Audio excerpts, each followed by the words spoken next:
आप सब मीडिया साथियों का बहुत बहुत स्वागत।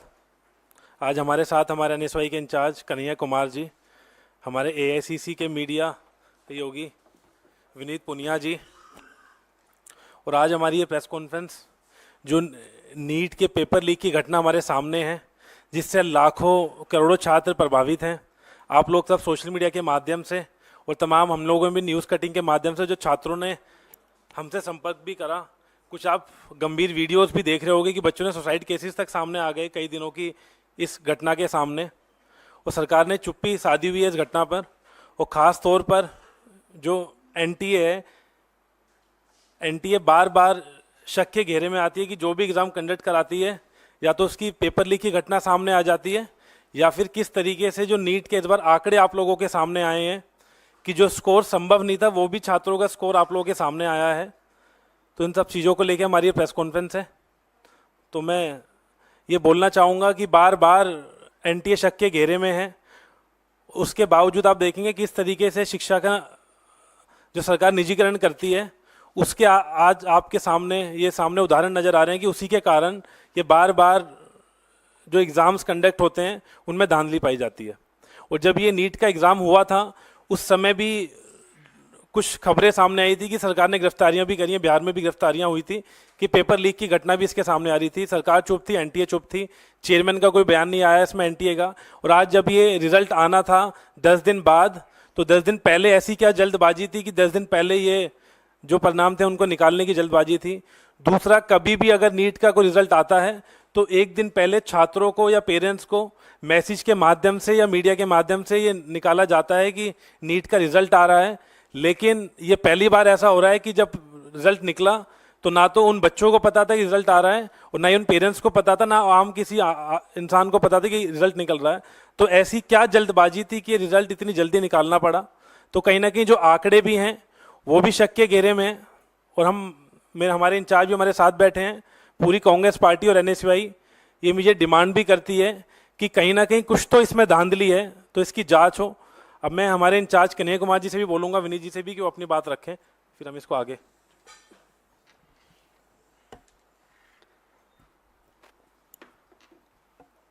मीडिया के हमारे सभी साथियों, हमारे मीडिया विभाग के, कम्युनिकेशन विभाग के साथी विनीत जी और एनएसवाई के राष्ट्रीय अध्यक्ष वरुण चौधरी जी, जैसा कि उन्होंने बताया आपको कि ये प्रेस वार्ता एक बहुत ही गंभीर विषय पर बुलाई गई है, जो अभी सामने आया है कि नीट के परीक्षा में एक बार फिर से धांधली हुई है। मतलब ये पहली बार नहीं हुआ है। और आप अगर इस देश में होने वाली परीक्षाओं को देखें तो लगभग अब ऐसी कोई परीक्षा नहीं है जिसमें धांधली नहीं हो रही है। मतलब विद्यार्थियों ने तो सोशल मीडिया पे ये लिखना शुरू कर दिया है कि एक बार फिर लीकेज सरकार, और बार बार परीक्षाओं में प्रश्न पत्र लीक होना, परीक्षा की जो तिथि है उसको बार बार बढ़ाना, और जो वैकेंसियां हैं उसको सही समय पे नहीं भरना, ये मामले लगातार उजागर हो रहे हैं। ये इस प्रेस वार्ता में हम लोग खासकर जो नीट एग्ज़ाम में धांधली हुई है उस विषय पर बात करने के लिए यहाँ उपस्थित हैं। मैं इसमें 2-3 बात आपसे जोड़ना चाहता हूँ आपके समक्ष। अव्वल तो आप सब लोगों ने देखा होगा कि चुनाव से पहले आदरणीय प्रधानमंत्री जी परीक्षा पर चर्चा करते हैं। हमारे यहाँ कहावत है, जाके पैर न फटे विवाई, वो क्या जाने पीड़ पड़ाई। तो चुनाव से पहले आप परीक्षा पे चर्चा करते हैं, चुनाव जब समाप्त हो जाता है पूरे 5 साल तक जो परीक्षाओं में धांधली होती है, टाइम पे एग्ज़ाम नहीं होता है, और जो वैकेंसियां हैं उसके बारे में आप कोई बात नहीं करते हैं। मैं आपकी जानकारी के लिए बता दूं, और चुनाव के दौरान बार बार कांग्रेस पार्टी ने इस बात को उठाया कि 30 लाख पद खाली हैं और कोई ऐसा एग्ज़ाम नहीं है यूपीएससी को छोड़ करके। अगर यही हालत रही तो मुझे लगता है कि आने वाले दिनों में यूपीएससी के एग्ज़ाम भी सही तरीके से कंडक्ट नहीं हो पाएंगे। जिन एग्ज़ामों में आज तक कोई गड़बड़ी और धांधली नहीं हुई थी उन एग्ज़ामों में भी गड़बड़ी और धांधली हो रही है। नीट का जहाँ तक सवाल है, इसके 3 प्रमुख बिंदु हैं। पहली बार, लोग कहते हैं कि रैंक 1 2 लोग होगा, 4 लाख होगा। इस बार नीट के एग्जाम में जब आप उसके रिजल्ट को देखेंगे, 67 लोग जो है वो जो है फर्स्ट रैंकर हैं, और उसमें से 720 नंबर मिला है, मतलब 100% मार्क्स मिला है। जब इस सवाल को उठाया गया तो एनटीए के डायरेक्टर ने कहा कि ग्रेस दे करके जो है इनको हम फुल मार्क्स दे दिए हैं। तो उसके क्या नियम है, उसकी क्या ट्रांसपेरेंसी है, किस आधार पे जो है आपने 720 में से 720 दे दिया? और इस देश की सबसे प्रतिष्ठित जो मेडिकल इंस्टीट्यूट है एम्स, वहां पर 50, 60, 65 लोगों को एडमिशन होता है। अब आप ये समझ लीजिए कि जिनका रैंक 1 है, जिनको 100 में से 100 मार्क्स आया है, उनका भी एडमिशन एम्स में नहीं होगा। तो पूरी तरह से इन्होंने इस देश के एग्जामिनेशन सिस्टम को मजाक बना दिया है। कारण क्या है कि वही खुद अगर पढ़े होते, एग्ज़ाम दिए होते, एग्ज़ाम हॉल में बैठे होते, तो समझ में आता कि एग्ज़ाम स्टूडेंट के लिए कितना इम्पोर्टेंट है, वैकेंसी स्टूडेंट के लिए कितना इम्पोर्टेंट है, एडमिशन होना स्टूडेंट के लिए कितना इम्पोर्टेंट है। पढ़ने लिखने वाले तो लोग हैं नहीं सरकार में, बस चुनाव के लिए, वोट के लिए परीक्षा पे चर्चा करते हैं, खुद तो परीक्षा दिए नहीं हैं। परीक्षा अगर दिए होते तो दर्द मालूम होता। और आप लोगों ने एक दर्दनाक वीडियो देखा होगा, एक लड़की छत से कूद करके आत्महत्या कर ली जब नीट का एग्ज़ाम आया ठीक उसके बाद। और जब जब कहीं भी किसी भी एग्ज़ाम में कोई गड़बड़ी हो रही है, इसका खामियाजा सीधे विद्यार्थी को भुगतना पड़ रहा है। आप सब जानते हैं, सरकारी आंकड़ा है, हमने अपने घर में नहीं बनाया है, 1 घंटे में 2 जवान इस देश में आत्महत्या कर रहे हैं। मतलब 24 घंटे में 48 नौजवान आत्महत्या कर रहे हैं। और लगातार ये जो परीक्षा का दबाव है, उसमें 3 बिंदु बहुत महत्वपूर्ण हैं। एक, समय पे एग्ज़ाम का नहीं होना। दूसरा, अगर एग्ज़ाम हो तो उसमें व्यापक पैमाने पे धांधली होना और प्रश्न पत्र का लीक होना। और तीसरा, जब प्रश्न पत्र लीक होता है, स्टूडेंट की तरफ से हंगामा होता है, स्टूडेंट कोर्ट जाते हैं, तो फिर एग्जामिनेशन को कैंसिल कर देना। ये पूरा का पूरा एक साइकिल बना हुआ है। और आप देश के किसी भी हिस्से में चले जाइए, जिसको हम लोग स्टूडेंट का सेंटर कहते हैं, अगर आप रांची, पटना, बनारस, इलाहाबाद होते हुए दिल्ली आएँ, फिर आप नॉर्थ से साउथ की तरफ जाएं, कोई भी ऐसा सेंटर जिसको हम स्टूडेंट सेंटर कहते हैं, हर जगह आत्महत्या की घटनाएं एक बहुत बड़ी समस्या बन चुकी है। राजस्थान में हमारी सरकार ने इसको गंभीरता से लिया और काउंसलिंग करने के लिए, हेल्प प्रोवाइड करने के लिए हमारी सरकार ने योजना बनाई।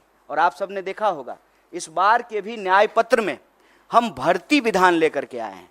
और भर्ती विधान में हम 3 बात प्रमुखता से कह रहे हैं। एक, सारी वैकेंसी भरी जाएगी, सारी वैकेंसी। बताइए, हर 5 साल में चुनाव हो जाता है, कोरोना के टाइम पर भी चुनाव हो गया, सब कुछ बंद रहा, देश में जनगणना नहीं हुआ, लेकिन चुनाव हुआ टाइम पे। तो जब 5 साल में प्रधानमंत्री बदल जाते हैं, 5 साल में जो है एमपी बदल जाते हैं, एमएलए बदल जाते हैं, मुख्यमंत्री बदल जाते हैं, सब कुछ टाइम पे होता है, तो एग्जामिनेशन क्यों नहीं टाइम पे हो सकता है? एग्जामिनेशन का ऑलरेडी एक कैलेंडर होता है, उस कैलेंडर के हिसाब से आप एग्जामिनेशन कंडक्ट कराइए। और दूसरा, बार बार जो प्रश्न पत्र लीक होते हैं, जो परीक्षा में धांधली होती है, उसमें हम एक नए कड़े कानून के प्रावधान की आवश्यकता महसूस करते हैं।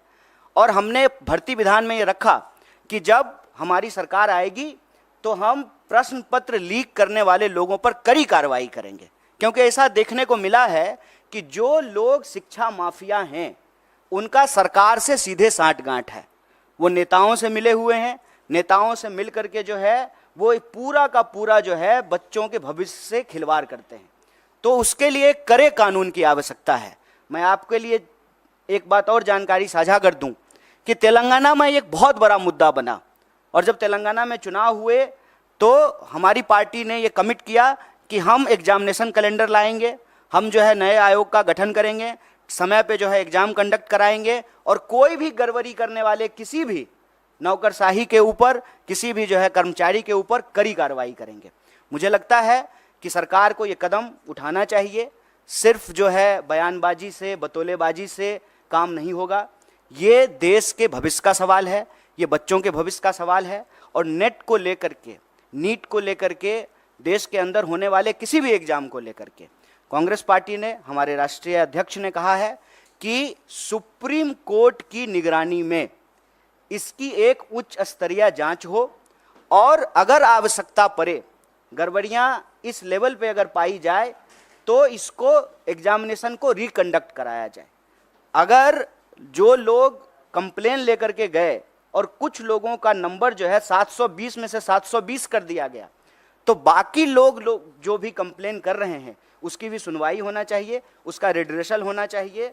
और इस देश के भीतर भाजपा को हम ये कहना चाहते हैं कि आप युवाओं के भविष्य से खिलवाड़ करना बंद कीजिए, परीक्षा पर चर्चा का नाटक बंद कीजिए, समय पर परीक्षा कराइए और परीक्षा में धांधली करने वाले लोगों के ऊपर कड़ी कार्रवाई कीजिए। और इस देश के भीतर जितने भी रिक्त पद हैं उनको इमीडिएटली जो है आपको भरना चाहिए।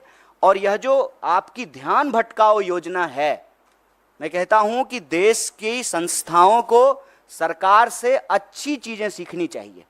सरकार से देश की संस्थाओं को गलत चीजें सीखने की जरूरत नहीं है। जैसे सरकार का काम है डाइवर्ट करना, उसी तरह से संस्थाएं भी जो है ध्यान भटकाओ योजना में संलिप्त हो गई है। एक सीधा सा प्रश्न है कि जब परिणाम आना था 14 तारीख को, तो आप 4 तारीख को परिणाम क्यों लेकर के आए हैं? कि पूरा देश जो है वो इलेक्शन रिजल्ट में बिजी रहेगा तो बच्चों की कौन सुनेगा? माँ बाप भी जो है टीवी पे बैठ करके इलेक्शन रिजल्ट देख रहे होंगे, तो जो रिजल्ट में गड़बड़ी हुई है उसके बारे में कौन सुनेगा? वो माँ बाप को जाकर के बताएंगे कि हमने अच्छा एग्जाम दिया है, हमने सारे पेपर जो है अटेम्प्ट किए हैं, तो माँ बाप भी कहेंगे कि नहीं इसमें तुम्हारी गलती है। लेकिन जब आप इस पूरे प्रोसेस को देखेंगे, विद्यार्थी की कहीं से भी गलती नहीं है, क्योंकि ट्रांसपेरेंट तरीके से एग्जाम नहीं कराया गया है। और साफ साफ एनटीए ने साफ साफ जो है इस बात से डिनाई कर दिया कि जो है पेपर लीक हुए हैं। जबकि पटना का एक कॉन्क्रीट एग्जाम्पल है कि कुछ सेंटर पर प्रश्न पत्र की लीक की शिकायत आई और पटना पुलिस ने लोगों को गिरफ्तार किया on record. Patna police paper leak करने के मामले में कुछ लोगों को गिरफ्तार कर रही है और एजेंसी कह रही है कि कोई प्रश्न पत्र लीक नहीं हुआ है। और मजेदार बात यह है कि 67 लोग वो रैंक 1 हैं। और उससे भी एक मजेदार बात जान लीजिए, एक ही लाइन में 12 लोग जो बैठे हुए हैं वो सबको रैंक 1 आया है। मैं समझ रहे हैं कि इनको भी रैंक 1, हमको भी रैंक 1, इनको भी रैंक 1। दुनिया की सारी काबिलियत लेकर के हम ही तीनों बैठे हुए हैं, बाकी और जो है स्टूडेंट के पास कोई टैलेंट नहीं है। एक ही सेंटर पर एक ही रो में बैठे हुए 12 लोग टॉप कर गए हैं। और 100 में 100।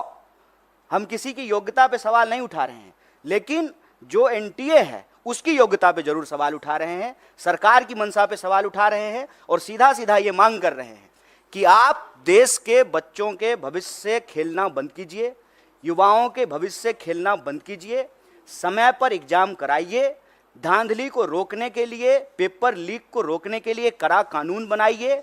और अभी जो नीट का मामला है उसकी जो है पुनर्समीक्षा कीजिए, जो लोग भी कंप्लेन कर रहे हैं उसका रिड्रेसल कीजिए। और सुप्रीम कोर्ट ने, हमारे अध्यक्ष जी ने डिमांड किया है, सुप्रीम कोर्ट की निगरानी में इसकी जांच कराइए और जांच में ये गड़बड़ी, ये आरोप सही पाए जाते हैं तो आप एग्जाम को रिकंडक्ट कराइए और ये चालाकी करना बंद कीजिए कि जिस दिन जो है लोकसभा इलेक्शन का रिजल्ट आ रहा है उसी दिन नीट का रिजल्ट निकाल देते हैं। और यह जो धांधली की गई है, गड़बड़ी की गई है, बच्चों के भविष्य के साथ जो खिलवाड़ किया है, ये चालाकी नहीं चलेगी। परीक्षा पर चर्चा का राजनीतिक और इलेक्टोरल पॉलिटिकल स्टंट हम लोग देख चुके हैं। ये बात जो है विद्यार्थियों को वोट बैंक में समझने का, समेटने का नहीं है। यह बात है कि बच्चे इस देश के भविष्य हैं और उनका जीवन मरण जुड़ा हुआ है इस बात से। लोगों की रूह कांप जानी चाहिए कि एग्जाम के रिजल्ट के बाद जिस पैमाने पे जो है लोग आत्महत्या कर रहे हैं, आप देखिए वो लाइव वीडियो है, सीसीटीवी कैमरा का रिकॉर्डिंग है कि रिजल्ट आया है और लड़की जाकर के जो है जान दे दी है। और हम इस देश के विद्यार्थियों से आप सबके माध्यम से कहना चाहते हैं, हमारी पार्टी कंसर्न है। आपने देश भर से मैसेज किया है, ईमेल किया है, फ़ोन कॉल किए हैं और हमारे लिए सरकार बनेगी, बन जाएगी, शपथ ग्रहण हो जाएगा, लेकिन ये मुद्दा हमारे लिए बहुत महत्वपूर्ण है। इसीलिए ज्यों ही इसकी जानकारी हम लोगों को मिली, हमारा जो स्टूडेंट विंग है एनएसयूआई, उसके अध्यक्ष और हमारी पार्टी के राष्ट्रीय अध्यक्ष ने इस मामले को उठाया है और इसी गंभीरता को आगे बढ़ाते हुए हम लोगों ने यह प्रेस कॉन्फ्रेंस किया है। और हम उम्मीद करते हैं आप तमाम मीडिया के साथियों से कि आपके घर के भी बच्चे अलग अलग एग्ज़ाम की तैयारी करते हैं, आपके भी बच्चे हैं, हमारे घर के भी बच्चे हैं, और ये हमारे परिवार का और हमारे जो है देश के भविष्य का सवाल है। इस बात पर को जो है आप लोग भी इसी गंभीरता से उठाएंगे, सरकार से सवाल पूछेंगे और हमारी बात को जो है सरकार तक पहुंचाएंगे। बहुत बहुत धन्यवाद। नहीं, कोई सवाल है तो आप उनका स्वागत है। नीट के इशू पे जो भी सवाल हैं आपका, उनका स्वागत है।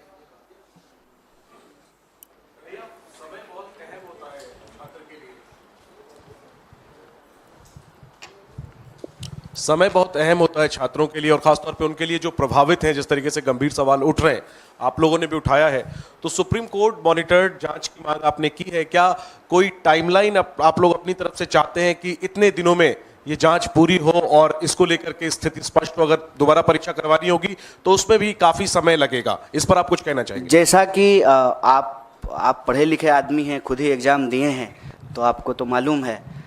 तो अब सब लोग यहाँ पढ़े लिखे लोग हैं, एग्ज़ाम देते रहे हैं। ये जो वक्त है, ये एग्ज़ाम का रिजल्ट आने का वक्त है और जुलाई से लगभग देश में हर कोर्स का नया सेशन शुरू हो जाता है। हम खुद पढ़े लिखे हैं तो हमको अनुभव है। हमको लगता है कि इसको जल्द से जल्द करना पड़ेगा, क्योंकि अगर इसको जल्द से जल्द नहीं करेंगे तो फिर सेशन लैप्स कर जाएगा। और ख़ास करके हम बिहार से पढ़ के आए हैं, तो हमारे यहाँ ग्रेजुएशन जो है 3 साल का 5 साल में होता है। इसी चक्कर में कि सेशन जो है मान लीजिए 7-10 का है, जुलाई से पहले रिजल्ट नहीं आया तो 10 से 12 का जो एमए का सेशन है उसमें एडमिशन नहीं हो पाएगा। तो समय बहुत महत्वपूर्ण है। इसीलिए इस बात की गंभीरता को समझते हुए इमीडिएटली हम लोग इस सवाल को उठाए हैं और सिरे से आउटराइटली री एग्ज़ाम की बात नहीं कर रहे हैं। हम भी उस वक्त की नज़ाकत को समझते हुए ही यह बात कह रहे हैं, लेकिन जो लोगों की शिकायत है उसको इमीडिएटली जो है उसको एड्रेस किया जाए। और सुप्रीम कोर्ट अगर चाह लेगी तो बताइए, रात को 12 बजे जो है कोर्ट खोल करके लोगों को बेल दिया जा सकता है, तो क्या इस देश के बच्चों के भविष्य के लिए जो है तुरंत जांच नहीं हो सकती है? इसके लिए तो बस इच्छा शक्ति की ज़रूरत है और प्रायोरिटी की ज़रूरत है। अब प्रायोरिटी डेमोक्रेसी की अगर सिर्फ यही है कि जो है कौन किधर आया, कौन किधर गया, कौन किसको समर्थन दिया, कौन किसको समर्थन नहीं दिया, अगर यही शोरगुल चलता रहेगा, और मैं इसीलिए टाइमिंग पे सवाल उठा रहा हूँ कि जानबूझ करके 14 का रिजल्ट 4 को निकाला गया है। पता है कि 4 को जो है देश में इतना बड़ा चुनाव हुआ है, पूरा देश जो है उस डिस्कशन में बिजी हो जाएगा। 4 तो छोड़िए, देश तो 1 तारीख से ही बिजी हो गया था। एग्जिट पोल पे ही जो है डांस ऑफ डेमोक्रेसी हो रहा था। तो अभी भी जो है वही चल रहा है, तो हेडलाइन में इसको जो है प्राथमिकता मिलेगी नहीं। लेकिन हम कहते हैं कि डेमोक्रेसी तो लोगों से ही बनता है ना, और हम सबका, आपका, हमारा, सबका भविष्य तो हमारे बच्चों से है। अगर हमारे बच्चे परीक्षा के दबाव में आकर के, जिसमें उनकी कोई गलती नहीं है, आत्महत्या कर रहे हैं, इससे दर्दनाक बात क्या हो सकता है? और इससे ज़्यादा ज़रूरी बात भी कुछ नहीं हो सकता है। इस पर जो है तुरंत कार्रवाई करनी पड़ेगी, क्योंकि सेशन शुरू होने वाला है। तो ये सारी प्रक्रिया जो है तुरंत शुरू करना पड़ेगा। 24 लाख से ज़्यादा स्टूडेंट जो हैं वो एग्ज़ाम में अपीयर हुए हैं। इसीलिए हम कह रहे हैं कि इमीडिएटली री एग्ज़ाम करने में प्रॉब्लम हो सकता है, लेकिन जिनके इशूज हैं, जिनके कंसर्न हैं, उसको इमीडिएटली जो है एनटीए एड्रेस करे और साइमल्टेनियसली जो है सुप्रीम कोर्ट की निगरानी में जांच हो, क्योंकि मामला इस साल का नहीं है और मामला सिर्फ एक एग्ज़ाम का नहीं है। इसको समझने की ज़रूरत है। आप कोई भी एग्ज़ाम उठा के देख लीजिए, देश में हर एग्ज़ाम की कमोबेश यही हालत हो गई है। आप देखिए कि ग्रुप डी का भी अगर एग्ज़ाम होता है रेलवे का, तो रेल में चढ़ने के लिए, ट्रेन में चढ़ने के लिए जगह नहीं होती है। मंदिर, मस्जिद, गुरुद्वारा, धर्मशाला, प्लेटफॉर्म, कोई ऐसी जगह नहीं है जहां बच्चे जो हैं वो गमछा डाल करके सो नहीं रहे। देश में होने वाले किसी भी एग्ज़ाम की हालत आप देख लीजिए, किसी भी एग्जामिनेशन सेंटर के बाहर जा करके देख लीजिए। ये एक देश के लिए गंभीर विषय है। समय की नज़ाकत को समझते हुए इसको तुरंत करना चाहिए, ये हमारी मांग है।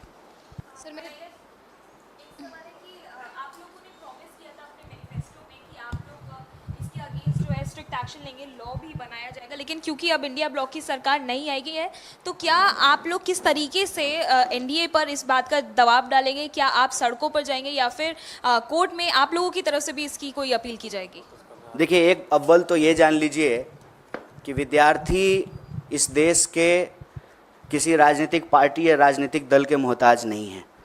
और मैं आपको पीछे हुए 4-5 आंदोलनों का एक उदाहरण दे सकता हूं। कोई लीड नहीं कर रहा था, चाहे एसएससी का मामला हो, अग्निपथ का मामला हो, किसी भी एग्जाम में जो गड़बड़ी हुई है या गलत नीति सरकार लेकर के आई है, उसको कोई पॉलिटिकल पार्टी लीड नहीं कर रही थी। साइमल्टेनियसली जो है, क्योंकि जिसका जीवन उससे जुड़ा हुआ है, जिसका पूरा का पूरा भविष्य उससे जुड़ा हुआ है, उसके पास सड़क पर निकलने के अलावा कोई रास्ता नहीं बचता है। तो पॉलिटिकल पार्टी के मोहताज नहीं है। लेकिन उन विद्यार्थियों को हम ये कहना चाहते हैं कि इस देश की जिम्मेदार विपक्ष होने के नाते, इस देश की सबसे बड़ी विपक्षी पार्टी होने के नाते, इस देश का one of the biggest student organisation के बिहाफ पर हम आपको कह रहे हैं कि स्टूडेंट को हम साथ देंगे। और हमारे लिए एक गंभीर विषय है, चुनाव पर चर्चा करने की बजाय, सरकार बनेगी कि नहीं बनेगी इसकी चर्चा करने की बजाय, अगर हम नीट के सवाल को प्राथमिकता दे रहे हैं तो आप हमारा कंसर्न समझ सकते हैं। हमारी सरकार नहीं बनी है, ठीक बात है। हमारी सरकार अगर बनी होती तो ये प्रेस कॉन्फ्रेंस करने की ज़रूरत ही नहीं पड़ती। हम प्रेस कॉन्फ्रेंस तो इसीलिए किए हैं ना कि आप लोगों के माध्यम से हमारी बात सरकार तक पहुँचे और हम इस देश के विद्यार्थियों के बिहाफ पर जो उनके डिमांड हैं वो सरकार तक पहुंचाने की जोरदार तरीके से कोशिश कर रहे हैं। सर, मेरा सवाल ये है, प्रदर्शन के मामले में आपको मैं बता दूं, ऑलरेडी कई जगह पे प्रोटेस्ट हो रहे हैं। हमारा जो है, हमने जो कंसर्न स्टूडेंट्स हैं उनसे बात की, उसमें से कुछ लोग ऑलरेडी कोर्ट मूव कर गए हैं। तो जब वो ऑलरेडी जो है पिटिशनर बन गए हैं तो हम लोगों को जो है उन्हीं के साथ हैं। हम लोग जो है अलग से पिटिशनर नहीं बन रहे हैं, उनके साथ रहेंगे। और दूसरा ये कि हम तुरंत जो है एनटीए के साथ जो है एक डेलीगेशन भी मिलेगा और जो विद्यार्थी आंदोलन कर रहे हैं उनके साथ हम पूरी तरह से खड़े हैं और हमारा पूरा नैतिक समर्थन है। सर, लगातार जिस तरीके से नीट के एग्जाम में हम देख रहे हैं गड़बड़ी हुई है, इसमें बहुत सारे ऐसे बच्चे हैं जिनके पास टाइमिंग का इशू रहा होगा, जो एग्जाम के लिए अपीयर किए होंगे, काफ़ी सालों से भी कर रहे होंगे, तो उनकी भी कुछ मांगे होंगी, उसके लिए आप क्या कुछ कहना चाहेंगे? देखिए, वैसे आप अगर इस देश में परीक्षा संबंधित किसी धांधली या गड़बड़ी को देखेंगे तो कंसर्न समूह बन जाते हैं। क्योंकि हम लोग तो एक एग्ज़ाम की बात करते हैं, लेकिन जब रियल ग्राउंड पे जा कर के अपीयर होने वाले स्टूडेंट को देखेंगे, ग्रुप और क्राइटेरिया को देखेंगे, तो अलग अलग तरह की जो है वस्तु स्थिति उत्पन्न हो जाती है। मान लीजिए जिनका लास्ट अटेम्प्ट है या जिनका एज का बात है, तो उनका रहता है कि हम री एग्ज़ाम कराएं। हम इसको लेकर के अपनी तरफ से कोई बात नहीं कह रहे हैं, जो विद्यार्थियों की तरफ से मांग आ रही है उसी को रीइटरेट कर रहे हैं। पहला, इमीडिएटली जो है रिड्रेसल हो, जो भी इशूज आ रहे हैं उसको। दूसरा, इसकी जो है एक निष्पक्ष जांच हो। और तीसरा कि अगर ये पाया जाता है कि इसमें गड़बड़ी हो तो री एग्ज़ाम हो। इसके 3 स्टेप्स जो है हम लोग ले रहे हैं। और वो जो इशूज हैं आपके, उसको संबंध में भी आपको बता दें कि एक बार अगर सरकार बात को मानने के लिए तैयार होती है तो एज क्राइटेरिया को भी रिलैक्सेशन दिया जाता है और अटेम्प्ट का भी जो है रिलैक्सेशन दिया जाता है। मैं आपके सामने यूपीएससी का ही एग्जाम्पल देता हूँ।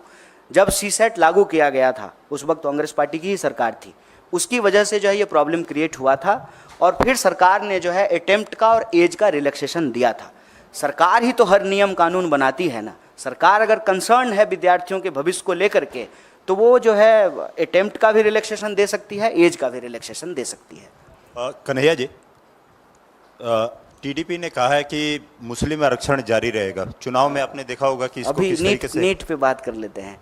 हालांकि ये सवाल जो है ना प्रधानमंत्री जी से पूछना चाहिए कि जो अपने भाषणों में सबसे ज़्यादा इस बात को बोले हैं और उससे ठीक कॉन्ट्राडिक्टरी बात करने वाली पार्टियां उनके साथ है। सिर्फ टीडीपी की बात नहीं है, जेडीयू भी है, वही पोजीशन है, टीडीपी भी है, जेडीएस भी है। इनफैक्ट आपको मालूम है कि कर्नाटक में जो है जेडीएस ने ही सबसे पहले इसकी शुरुआत की थी। तो ये सवाल मेरे ख्याल से भाजपा के प्रवक्ता और आदरणीय प्रधानमंत्री जी से पूछा जाना चाहिए। और कोई सवाल? बहुत बहुत धन्यवाद आप सबका।